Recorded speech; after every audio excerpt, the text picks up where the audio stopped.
But first off, just want to thank you for taking your time and doing this with us. I'll do a little intro and we can get started. Want to once again highlight all of the members at Ausperity here that helped kind of prep and get this set up. A number of them on camera. You can see Shane and Sean. Monica is fully running with the wheels on this and get that set up. And we have a surprise guest lurking in the background, and that's Jen Fisher, who is working from home. She is due with her first baby any day now. So by no means did she need to join this call, but maybe she's just as excited about behavioral investing as I am and couldn't help herself. But today's topic in our monthly webinar series is one of my absolute favorites. It is behavioral investing. I am joined by Rodney Jones at Franklin Templeton Investments. I couldn't think of a better partner to have engage in this. Rodney is their senior learning consultant. He is a sought-after speaker, author, and then also a financial planner. Rodney, thank you for joining us and taking us through this presentation today. Oh, you're still on mute, Rodney. Boom. 4 years into this, and you would think you would know how to work the mute button by now, right? I know. I'm actually thinking about how I got to get a microphone set up like you. It looks very professional rather than my earpiece here. But to each their own. You're good. You're good. Yes, sir. Good. Well, I know this is a great and topic that you were fond of as well. We're going to kind of take this back and forth with Rodney, primarily presenting most of it. There's a few slides that speak specifically to me that I'll be commenting on, and then once again we will have access to this presentation for clients that want to flip through it on their own. So Rodney, with that, thanks again for your time today. Let's take it away. Let's engage and go through the behavioral investing, behavioral finance topic. Absolutely. Yes. As Rory said, I'm always excited to get an opportunity to talk with people because that's what I do for a living, right? But like Rory said, we're going to make this more of a conversation, less of a presentation. But Rory, let me ask you a question. In terms of engagement, the attendees, are they able to type anything in the chat box or anything like that? I believe the chat's enabled. There's no verbal, ability to kind of speak any questions. We want to be able to go without any disruption. Clients can also email us, and if we get a question or two via email, we can try to engage in that as well. Yeah, because I only ask because there's a couple of spots in here where I just like to, I like to get a feel for who's out there, and I'd like to ask people to, and do so with the chat feature. Is that okay? That's fine. If they're tech savvy enough to utilize that chat feature, I guess we will find out. I think it's a nice change of pace. We haven't used that too much in the past. So those listening and joining us here today, there should be an icon chat that would allow you to maybe pop something, and we can even send something out as a Actually, test. yeah. So. If you have access to the chat, just go ahead and type in maybe the last thing that you streamed online, or the city that you live in, or where you're from, something fun, just to let us know you're out there. And as those come up, we can gauge whether or not we can use that interaction. But to go ahead and get things started, today's topic is 6 barriers to investment success. And I like this topic because it marries a lot of how we act just outside of our investment and our financial lifestyle or livelihood. It links that to things that we do and how we respond to things on an everyday basis. And so today we're going to take a look at how 6 of those barriers, 6 of those, ways that we do things, how we go about functioning, how they tend to creep into our investment behavior, and how that can be of detriment, and really what we can do to thwart that. So with that, let's go ahead and get started. We're going to look at these 6. The 6 we're going to look at are availability bias, and I'll go into what each one of those means as we get to them: herding, loss aversion, present bias, anchoring, and home country bias. Now, as we look at these, what I'd like you to do is ask yourself, what can I do to change? And I know that's the C word, right? We got so many one letter words that are like, but the C word, change. What can I do to change? And because you want to make sure that none of these creep into your investment behavior, because if so, you could potentially even leave money on the table. But let's start our conversation first with availability bias. Now, this is one of those biases that comes up, and it's related to things that are relevant, things that are recent, and things that are traumatic. Let's go ahead and have a little fun. Okay, yeah, I see some people chiming in on the chat. I see we got somebody that did a testing. Patty did a test. We got somebody from Philly. We got someone, Davis, here from the great state of Florida. And then we got a guest who just put dollar signs with a smiley face. So I'm liking it. Okay, so for all of you all who have access to the chat, and if you haven't already, don't worry about it. If you do, you'll have an opportunity to chime in. But here's what I want you to do. Use the chat button. Let's have some fun. Which one do you think poses the most danger? Taking a selfie or shark attacks? Hmm. In the chat, just put selfie or shark. Selfie or shark. Which one do you think poses the most danger? Selfie, right? It's kind of a trick question. I kind of gave it away with the question. You hate questions like that, right? You ask a question, it's an obvious answer. Well, it's got to be A because B would make too much sense. Well, you know what? As I see them coming in, selfie, selfie, selfie, selfie. Absolutely right. But let me share something that you may not have known. If you look at the time span between 2011 and 2017, there were more deaths related to taking selfies than there were shark attacks. Amazing. But Yeah. why is it that we hear more about the shark attacks? It's because they're more traumatic, right? So trauma, fear, all of those things, they tend to seep in and anchor a little bit deeper than something like taking a selfie, regardless of the facts. And let's take a look at how that translates into our investment behavior. If we look at one of the most traumatic events in recent history, 2008, I'm sure I don't have to tell any of you what happened to it. Some of you, unfortunately, may be still recovering from it or already may have recovered from it. If so, bravo. That says you have a great financial advisor in your corner. That being the case, it was still traumatic. Mhm. And in that year and in that time frame, we see the S&P annual returns down 37%, right? And a lot of us felt that. Now, here's another opportunity, chat opportunity. If I were to ask you in the following year, what was the market? What did the market look like? And I'll give you three options. You chose one, you type it in. Was it the same, worse, or better? It was 37% down in 2008. In 2009, what would you expect for the returns to be? Would you expect them to be same, worse, or better? We got somebody saying better. Let's see, we got Tina typing in as well. Better, That's to see better. how knowledgeable our clients are, I know, right? You got how a good of good a group job here. we've done. Yes. Can't fool this group. Great, great, great. If I hit one more better, then I'm just gonna go ahead and do the big reveal. Okay, I think we got it. All right, absolutely right. As a matter of fact, it was way better. It was up 26.5% just 1 year later. But we did a survey, over 1,000 respondents. And would you believe that 2/3 of them thought that the market was flat or down? That's availability bias. It says, hey, based on the most recent information and the most traumatic information that I've experienced, there's no way that it could be better. It Yeah. has to be either down or flat or the same.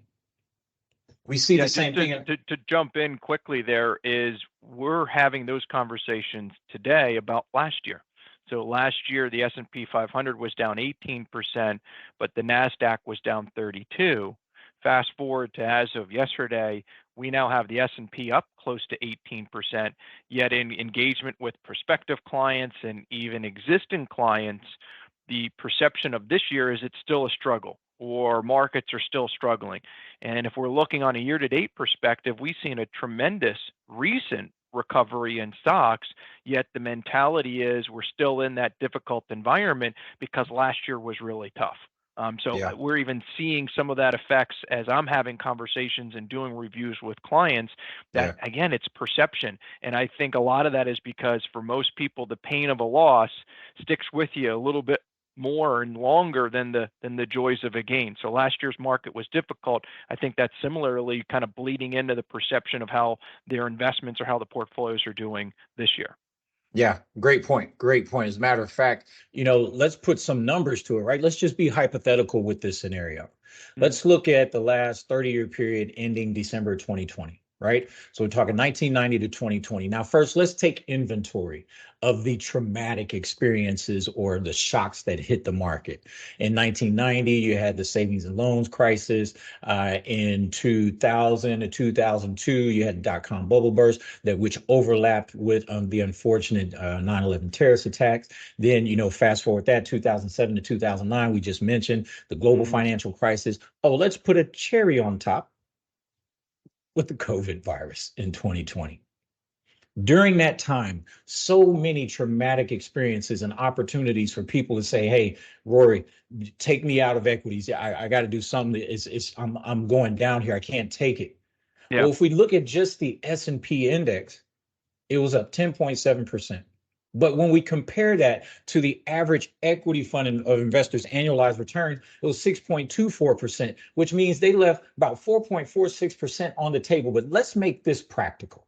Hmm. Let's look at it in terms of money. That means for every $100,000, over $4,000 was left on the table. $200,000, now you're looking at $8,900 left on the table.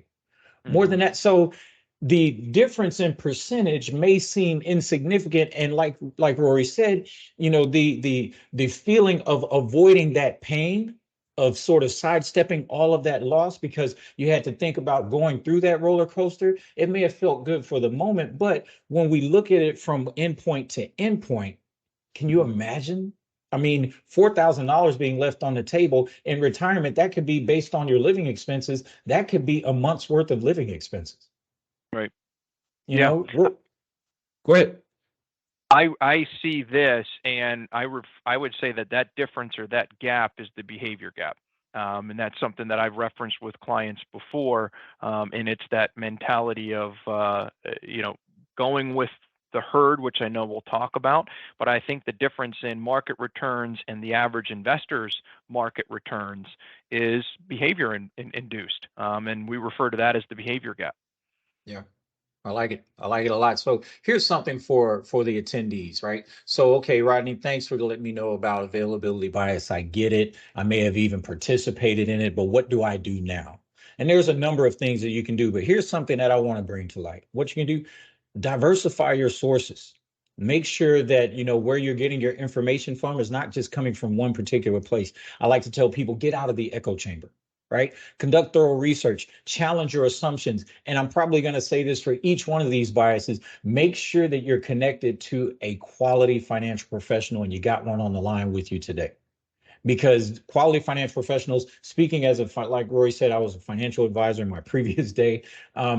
We're just surrounded by so much more information than you could possibly Google or ask Chat GPT or Google Bard, and we understand how to decipher it. And we have teams of people that can help us decipher it, all for your benefit. So when all else fails and you find yourself in one of these positions where you're about to make a knee-jerk decision based on Hmm. relevant and traumatic information, press pause, pick up the phone, call Rory, say, "Hey, I just need you to talk me down." Right. And that could probably be one of the most beneficial conversations that you have before you leave a potential, like I said, in this case, based on $100,000 invested, $4,000 a month's worth of retirement savings on the table. So, ladies and gentlemen, that's availability bias. It moves us to our next one. Rory, great segue, herding. Right, and the picture is adequate, and we understand what herding is just by this. Is basically assuming that the consensus view is the correct view, and that's because we fear making a bad decision or mistake, or we fear missing out on an opportunity. And Rory, I was able to do some tweaking. I want everyone to take a look at this video, and it's going to take a minute, but I guarantee you're going to chuckle, you're going to giggle. If we had your audio on, I know you probably would even have comments. But take a look at this video as we lay the foundation for what herding typically looks like. The gentleman in the elevator now is a candid star. these folks who are entering, the man with the white shirt, the lady with the trench coat, and subsequently one other member of our staff, will face the rear. And you'll see how this man in the trench coat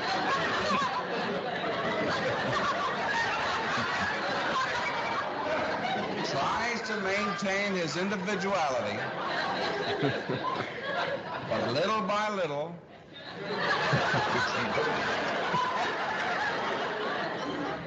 he looks at his watch, but he's really making an excuse for turning just a little bit more to the wall.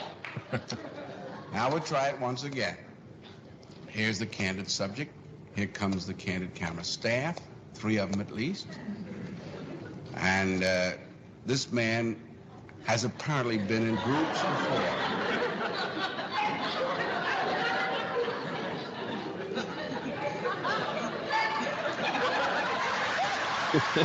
Very easy.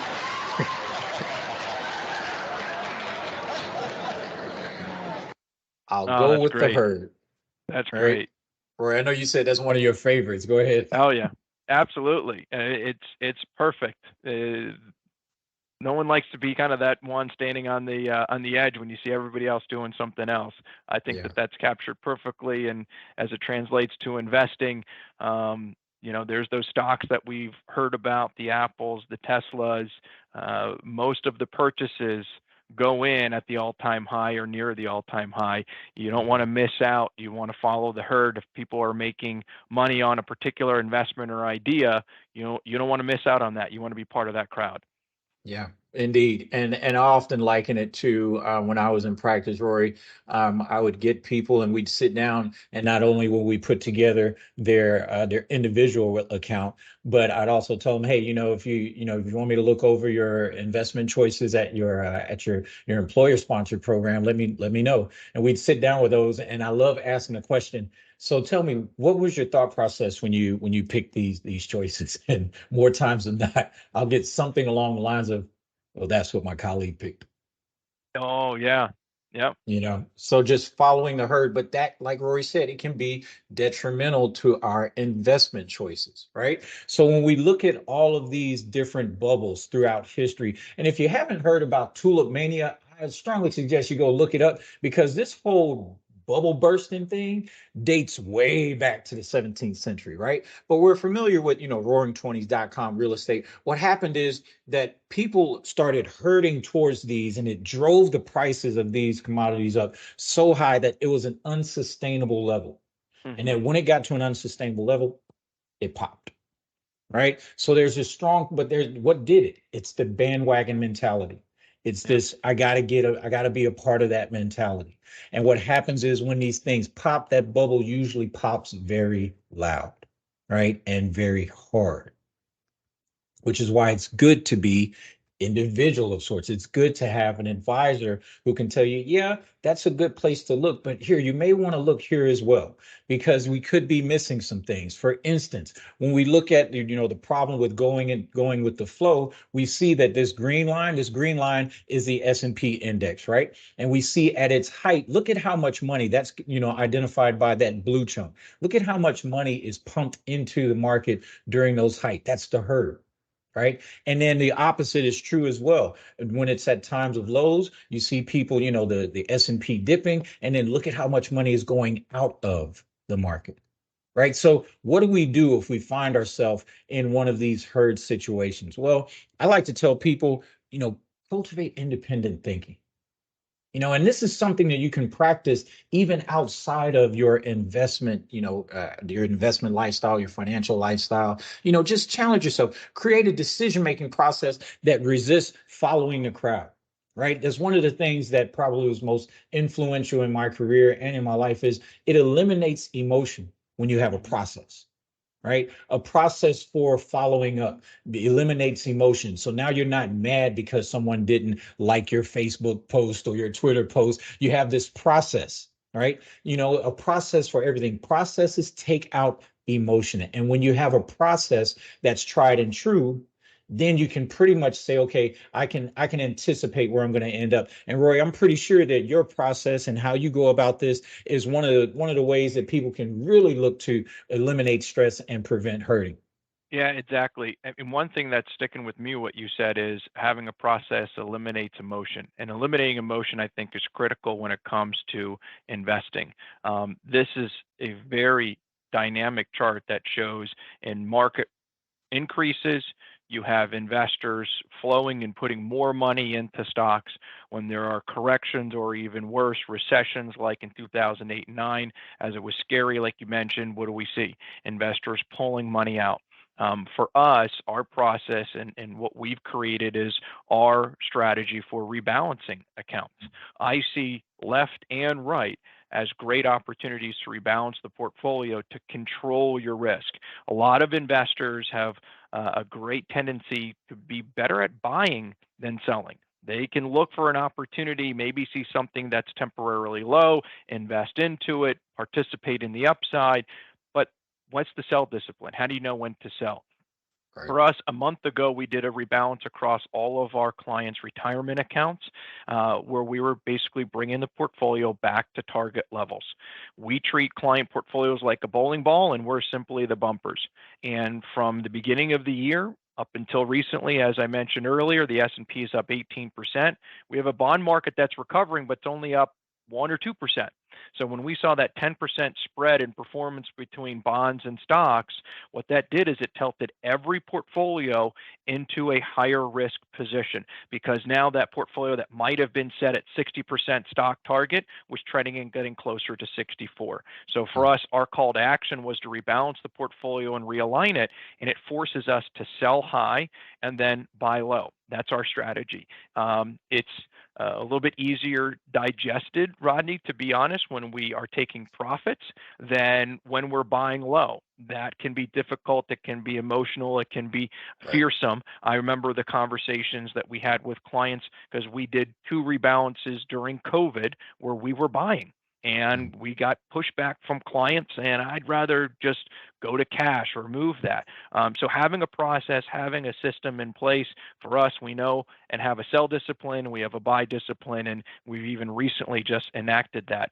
Fortunately, when you're profit taking, it means things are going well for you, and that's been the case so far this year. But we try to flip this on its head and not follow the herd, as this demonstrates. And I get it. It's common. It's fear and greed. You don't want to miss out on growth, but you don't want to lose money either. So some people hit the reject button and get out, like you saw on that chart on the right. Yeah.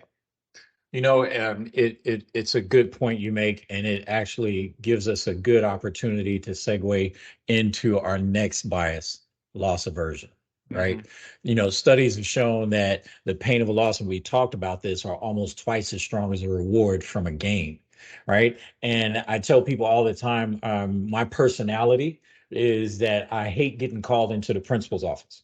So in life, even as a 47-year-old adult, I do things so that I don't get in trouble, so that I don't get called out, so that I don't get, the reward is great. Winning is great, doing something, but that feeling of, Rodney, you did this wrong, sticks with me a little bit longer. And oftentimes that's how we operate as humans, not all of us, but for the most part. So we have to learn that this is something that we can deal with if we take the proper steps. But got another video for you. This one, if the first one didn't make you chuckle, this one definitely should, because the point is this, that we learn the pain of loss at an early age, right? Watch what happens when these parents tell their children all of their Halloween candy has been eaten while they were sleeping.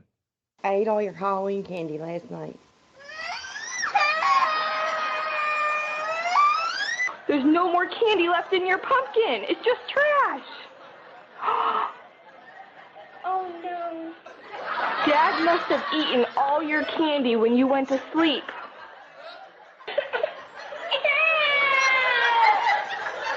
Don't you guys think you ate enough candy last night? No, I only had like 1 bite of candy. Are you serious? And you want to rest?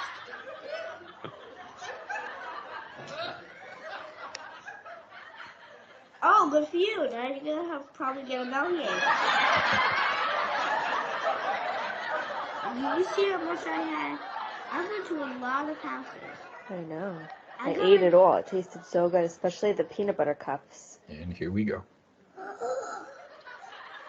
You sneaky mouse!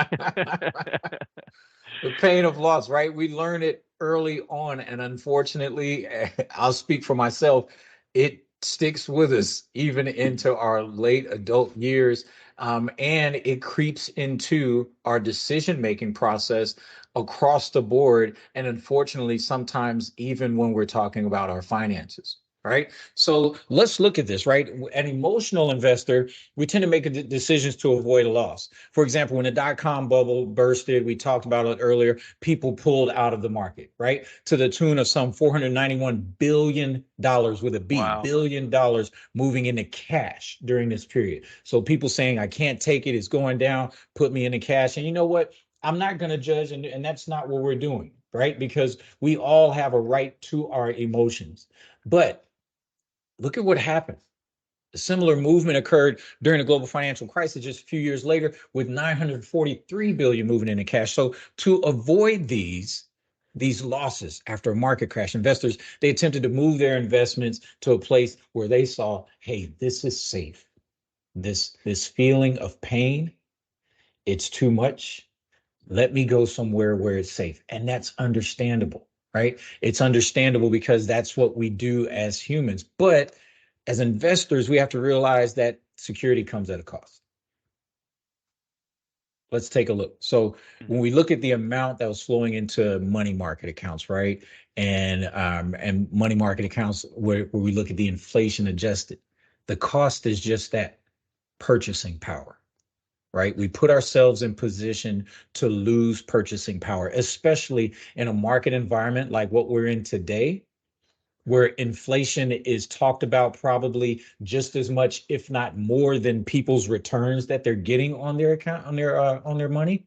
Absolutely. We have to make sure that we position ourselves in a place where we don't make decisions that really end up in a future pain, rather than just a temporary loss. Rory, I know this is something that you talk to your clients a lot about, and we shared a little bit about it when we were discussing. Go ahead and share with the crowd. Yeah, in fact, one of the other partners at Ausperity, Jeff Degener, and I did a webinar on money markets, current yield, and then inflation and the effect that inflation can have on returns. One thing that became very evident and well documented is one of the most crowded and popular trades at the end of last year was the purchase of one-year CDs. One-year CDs were yielding around 4.5%, close to 5% in the December timeframe. And for a lot of investors, fresh off a difficult year where stocks were down close to 20, bonds were down close to 10, getting frustrated and tired of the fluctuations and the uncertainty, rushed to buy, hey, for the next 12 months, I'm going to guarantee myself a 4.5% return. I'm not going to go down. I'm going to increase in value. Very crowded trade. But with inflation elevated, that 4.5%, you will see increase the return of your portfolio. But what about the cost of food? What about the cost of gas? What about the cost of a number of goods and services that increase above that 4.5% target might actually have a net return negative? For us, I know we, talk to clients about that. If we fast forward, we're 6 months through the year, that 4.5% CD, would be up 2 and change. You got a bond market up 2.5%. You got stocks up close to 15. So, hanging in there and keeping that long-term focus and keeping with a diversified portfolio, at least 6 months through this year has outperformed that very crowded trade of, hey, I'm going to go get a 4.5% return. I'm thrilled that CDs are paying 4.5%. 18 months ago it was 0.4. So it's nice that that's there. The money market yield on our client accounts is close to 5%. But is it the best place for your assets, especially long-term investments? We would disagree. Yeah, that you said the word, you mentioned it twice. It's, what do we do? Again, I mentioned it earlier. Okay, Rodney, I get it. I understand that this is what this type of bias looks like. What am I supposed to do? Rory hit the head on the nail twice, and that is focus on the long term. focus on the long, and it's hard. I know it is, but you have professionals in your corner like Rory to help talk you down when those moments come. And they've been doing this for a while, and they do it well. So that's when you want to lean on the knowledge and the expertise of someone who can, speak to exactly what you're dealing with and keep you focused. And it's good to have somebody like Rory in your corner because he's also there for a level of accountability as well. When you feel like you want to make that move, hey, remember what our goal is. Our goal is not to just survive the now. We're looking years in advance. So Rory, you hit it. Long-term perspective versus that short-term, satisfaction, which is a great segue into present bias. I love this picture because it reminds me of the Eddie Murphy stand-up. I got some ice cream. I got some Yeah. ice cream. Right? Present bias, also known as immediate gratification. I want it now. Right? That looks like my kid's eating ice cream at the current moment.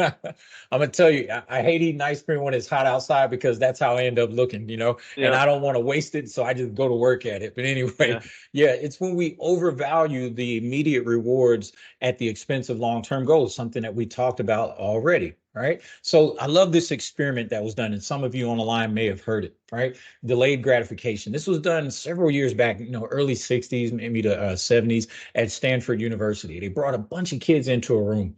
They put the kids in a room, nothing else in the room but a table. And on that table was a plate or a saucer and a single marshmallow. And he said, hey, you can have one marshmallow now, but if you wait about 15 minutes, I'll give you two. And if you look this up and see the lengths to which these children went to delay their gratification, it will amaze you. But that's the question that we have to ask ourselves as adults. Are we just going after the one marshmallow now? Or do we have the discipline and the stamina, the fortitude to say, you know what, I can wait and get better? What we found is that most kids, they couldn't wait. Maybe 1 out of 3 ended up waiting to get that second marshmallow, right? And you can test yourself doing this today, right? That thing that you see on Amazon, do you need it now or can you wait? Same thing, delayed gratification. It pops up in our everyday decision making. Do I buy that pair of shoes or do I save for retirement? And you know what? I don't want to just harp on the ladies, fellas. I know me, I like nice shoes. That could easily be a guy there saying, hey, do I buy this suit or do I save, for my children's education? Right? Do I save for the house or do I go on vacation? And what we find is that planning for financial goals, that takes a back seat when this particular bias pops up. Right? When we look at the percentage of respondents with no strategy for reaching their financial goals or no financial goals at all, it's unfortunate when we look at the numbers and see that based on the ages, that people in the age group between 45 and 54, over half, well over half, 30, we can even say 35 to 54, well over half are saying, I don't have a strategy at all. Or, the one that I have, it's even worse. It's just non-existent. And so what we need to do then is we need to understand that, our retirement needs to be looked at, the lack of planning and saving have a significant impact on those that are near retirement. Let's look at people age 55 to 64, right? Although 24% of those surveys said that they have about, 500,000 in their retirement portfolios, a shocking 28% said they don't have anything at all. Mm-hmm. And why is that? That could be because of this particular bias, this present bias. Maybe they have the nice car, have the nice home, and there's nothing wrong with those things. But I want you to keep that picture of that child with that ice cream cone melting in their hand. It looks good on the menu right now. And yeah, it will even taste good right now. But present circumstances may say, hey, we may need to wait a little bit. Rory, I know that this is something that you talk to your clients about as well. Before I give them my what to do, I'll let you go ahead and chime in on this present bias. I'm sorry. Yeah, it's something we're trying to help solve with our monthly newsletter that we send to clients. We always attach 3 articles. Many times we're writing one of those articles. Unfortunately, we think as a country, we're really not educating individuals for financial planning tax minimization, or even investment management. Typically you're learning through making your own mistakes. Maybe you're fortunate to have a mentor, and that's Yeah. often a parent. So for those parents listening, your kids are going to be looking up to you for how you save and what you decide to buy or not buy, how you invest, things of that nature. So I think there's a lot that can be avoided, but we're kind of starting off with a tough road ahead because we're not being taught this in high school. We're not having classes about this in college. So a lot of what we try to do as a firm is try to educate our clients and friends and family members of our clients. So it's one of the reasons having someone like yourself, Rodney, is helpful to do these types of webinars alongside us. We think this is a big notch in the education column, and some of it can be improved, some of it can be avoided, and we're trying to make a difference because unfortunately it's an uphill climb for most people that are not taught these skills.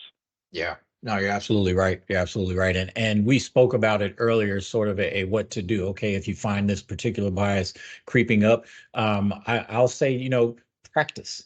And if you're familiar with Allen Iverson, practice, not the game, practice, right? You want to practice delayed gratification in the smaller areas of your life. So that way, when it comes to this particular area, you would have already gotten that muscle up in shape. Right. Sure. And you can, and as well as automating and accountability. Rory mentioned that a little as well. For the sake of time, as we continue to move on, let's talk about now anchoring. This is when investors behave, and with a tendency to have a focus on heavily on one piece of information when making decisions. So they put all of their stock into, nope, this is what I read, this is what it says, and this is what I'm doing. That could be good, that could be bad. But what we find is our expectations frame our feelings about these decisions that we make, right? Especially, let's take one common example, right? When we look at airline tickets, right? We say, okay, we got this travel ticket and it's $400. When you don't purchase that ticket at that time, and then when you come back to the website, you see that it went up to $500. A little bit of regret. You're like, dang it, I knew I should have got it when it was 400, right? But what if I told you the original price was $600? And then when you saw it, it was $500. You won. You won, right? You're in both scenarios, you're purchasing it for the same 500, but your feelings about the decision are vastly different because That's of the anchored information, what you saw first. And again, we see this creeping up in our influence with our market expectations, right? We did a survey and we found that, anchors have a powerful hand in our decision making. They create unrealistic expectations, right? We asked investors in this survey, hey, tell us about the average annual portfolio return over a 5-year period of time with a median return of 10%. We asked them, hey, when presented with this hypothetical that was up with 20%, the investor, let me go back. That was up to 20% in a given year. The investor return expectations shifted. They shifted. They said, well, wait a minute. I think I like that better.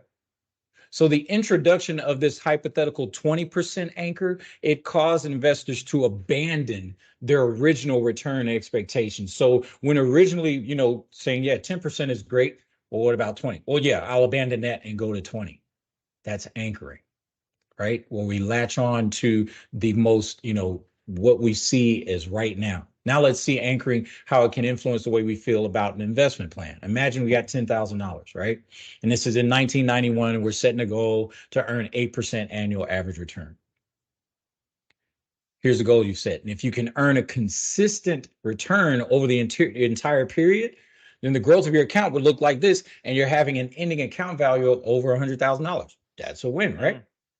But the reality of the market is that things, they don't move in that fashion, right? And if the market drops, you may feel you've lost, losing sight that you're actually still on track, right? Yeah. So we have this anchoring. So it's important. It's important for us to keep focused on long-term strategies and not just let anchoring be that short-term volatility that steers you astray. So what do you do? And I'll let Rory jump in after I give you this quick what to do. This is when you want to have, comparative analysis, a big financial phrase, right? All it just means is analyze and compare the what ifs, right? Analyze and compare, gather a lot of pieces of information, a lot of pieces of data, put them side by side, and then have someone like Rory to help you make a decision. Rory, I'll go ahead and let you chime in on this particular bias and what you all are doing. Yeah, when I see this, I think it speaks to the fact that markets surprise to the upside over long periods of time. Frankly, I think it's fairly easy to be a successful investor. You need to control your behavior. Those downturns are frightening and difficult.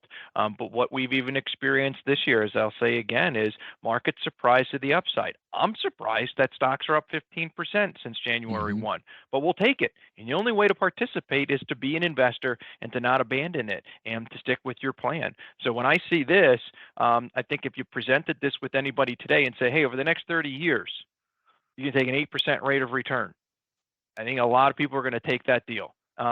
If you did that 30 years ago, you would have seen significant underperformance relative to what the market returned. Now, what's going to happen over the next 30 years? We don't know.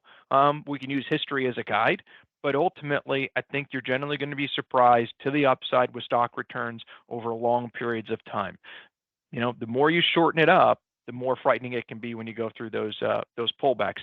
Last year was a tough year. You know, we get it, but long-term perspective, you know, this is an opportunity to own stocks, to maybe even be buying them as we're still off all-time highs. You're absolutely right.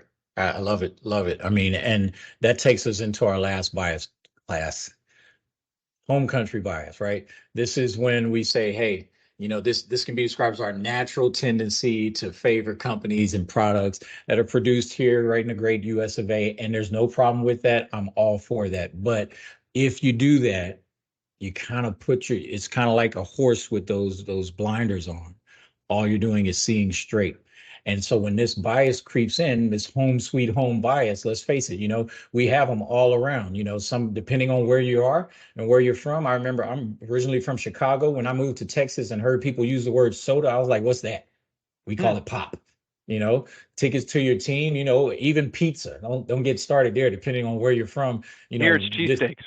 Yeah, there you go. Oh, yeah, absolutely. Right. So that's home sweet home bias, this bias that is rooted in geographic location, it too can creep into our investment decisions. Right. When we look at this, the United States makes up about 61% of total world market. However, the average investor allocates over 3/4 of their portfolio to US equities.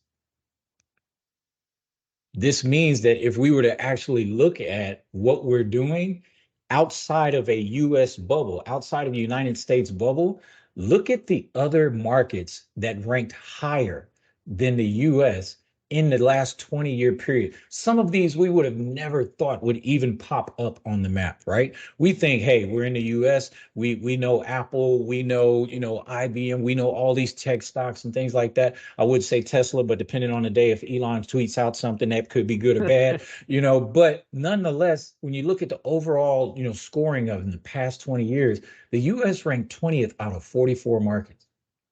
So if we're just rooted and we anchor in that hometown bias, look at the potential loss. And this is where exposure to international markets is key. Because what's happening in the US, although sometimes it could be bad, what's happening elsewhere could be good for your portfolio and vice versa. So it just goes right back to the D word. I used the C word earlier. Now I'm going to use the D word, diversification. Making sure that your risk is spread across a number of different asset classes and even sectors, as well as geographic locations. And again, I keep pointing to Rory because I'm so excited that we have a financial professional on the line with us to speak to how this is showing up right there in your practice. Rory, how do you have these conversations when it comes to getting people to expand their vision outside of the US to make sure that they include some international exposure? I think it's data. I think a piece like this is very relevant and important. Now, this is over the last 20 years. over the last 10 years, U.S. stocks have been significantly more dominant in terms of performance compared to emerging markets or even developed markets. But there was the period from 2000 through 2010 where broad-based international indexes perform better than U.S. indexes. So for us right now, we're seeing a massive tendency to load up on U.S. stocks, some to own only U.S. stocks. And frankly, that's been a good place to be over the last 10 years. What's going to take place over the future, over the next 10 years? We don't know, but investments and markets tend to revert to the mean. So we believe that international should be a part of clients' growth portfolios. So ultimately, that's something that we want to focus on and something that we are allocating towards. And I think it's data, looking outside of the last 10 years, looking at the last 20, and realizing that there is performance outside. Yeah, you said it, data. And so my what to do for you all, for you all listening, is get outside of your bubble. Research other global markets, keep a finger on the pulse of what's going on outside of the country. Start small. If this is something that you're not comfortable doing, hey, start small, but definitely that's when you want to get with someone like Rory and say, hey, can you help me take this baby step, if the baby step is what's needed? And my last one, just ask your advisor. Because again, they're surrounded by this information. Rory probably poured a cup of this into his coffee this morning. He probably ate some of it for breakfast while you all were out, just, walking the dog or whatever. We get an onslaught of this information, all for the benefit of our clients. And so that brings us to the close, but let's just wrap up by taking a look at the different biases that we covered today. And here's what I would challenge each attendee to do. Identify the bias that you feel speaks the loudest to you. Identify that bias. Go to Rory and say, hey, I know I'm coming to you with this loss aversion bias. After today's webinar, I get it. Help me overcome it, because when it comes to my financial savings and my retirement, the money that I'm setting aside, I want to make sure that this bias doesn't short circuit what I ultimately want to achieve. The best thing for you to do is to identify that bias. And if it's more than one, that's okay as well. This is a no judgment zone. And Rory, I'm sure, operates with that in mind. So it's not that you're going to be judged. Don't go to it with a sense of fear. Go to it with like, hey, I'm going to get help, making sure that this doesn't come into, and become an obstacle between me and the goal that I want to accomplish. So it's no different from asking your personal trainer, right?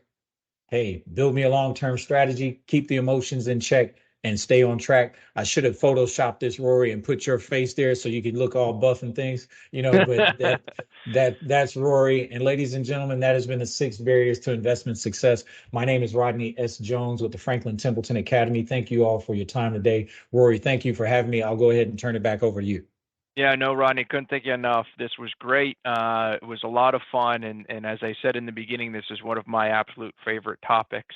So it's one that we try to hit on at least once a year. This was a lot of fun going through this. Some great content, good participation from some clients in the chat there, and we appreciate the time. So, Rodney, thanks a lot, everyone. Thank you for joining in. Feel free to share this with friends and family. We can access the deck, and then we also are going to have a replay available for those that weren't able to attend or those that might want to watch it again. So reach out to us individually to discuss any of these topics, or to get the presentation to look at in detail on your own. Maybe laugh at those videos with your significant other tonight. I'm definitely showing my wife the one with the Halloween candy. We're going to get a big kick out of that with our 4 kids, because I think their reactions would be the exact same. So, right. Great. Rodney, thank you very much. This was excellent. Everyone, enjoy the rest of your week and enjoy your summer. Talk soon. Take care. Thank you for watching our video. Please remember to subscribe to our YouTube channel. Look at our links below for ways of getting in contact us, and message us if you'd like us to add you to our monthly newsletter.